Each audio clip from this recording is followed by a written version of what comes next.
When I was a child, I loved to dance. Absolutely obsessed, my parents would say. Even if I was in public, I would still dance. Well, I suppose it was a little weird for strangers to walk by a stall and see a child do this. But other than that, it was fine. Until one day, it suddenly wasn't. When I was around 7 or 8 years old, I remember someone telling me, girl, you cannot dance like that in public. If not, you'll get molested by old perverts. Now, I was shocked, of course, because I didn't really know what molest meant. Eventually, I found out. But then a thought remained. Why was it my fault that some adult couldn't keep their hands to themselves? I was a child. I couldn't drink, I couldn't smoke, I couldn't buy property, I couldn't open a bank account. And yet, for some reason, I was being held responsible for some adult's actions. Ridiculous, I know, and I thought the same. So why was it that these adults in my life kept insisting that it was my problem?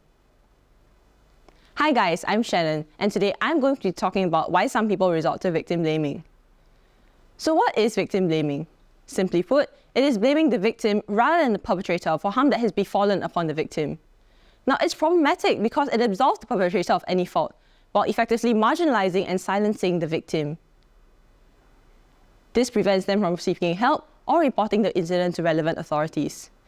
So if we can recognize how problematic it is, why is it that we still continue to victim blame? Well, let's look at the origins of victim blaming, shall we? The term itself was coined in as recently as in 1971 by psychologist William Ryan. Ryan describes victim blaming as an ideology used to justify racism and social injustices against black people. Notice the word justify. This tells us that rather than having absolutely no sense of morality, the bystanders can indeed tell that what the perpetrator has done is wrong. So that leads us to our next question.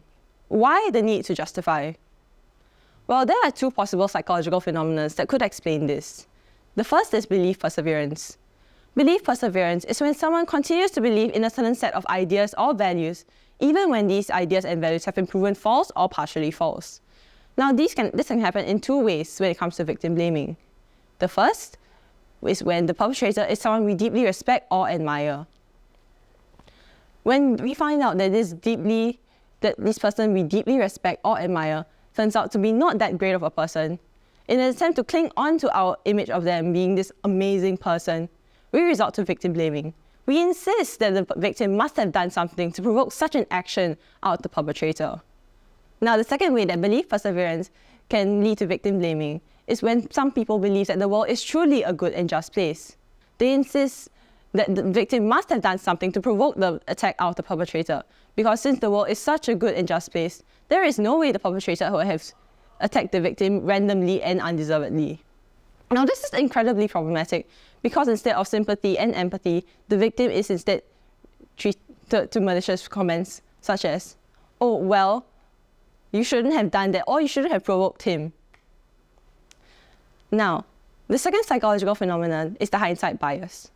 Simply put, the hindsight bias is looking back at a certain incident and going, "Oh yeah, I totally expected that outcome," when in reality, we couldn't have predicted that. Why? Because we can't see into the future. Now, how hindsight bias occurs in victim blaming is when the bystanders say things to the victim such as, "Oh, well, you should have expected that," or "Why would you do this if you didn't want that to happen?" Now, this is extremely harmful to the victim, as they are now in an incredibly vulnerable state and are being subjected to such comments.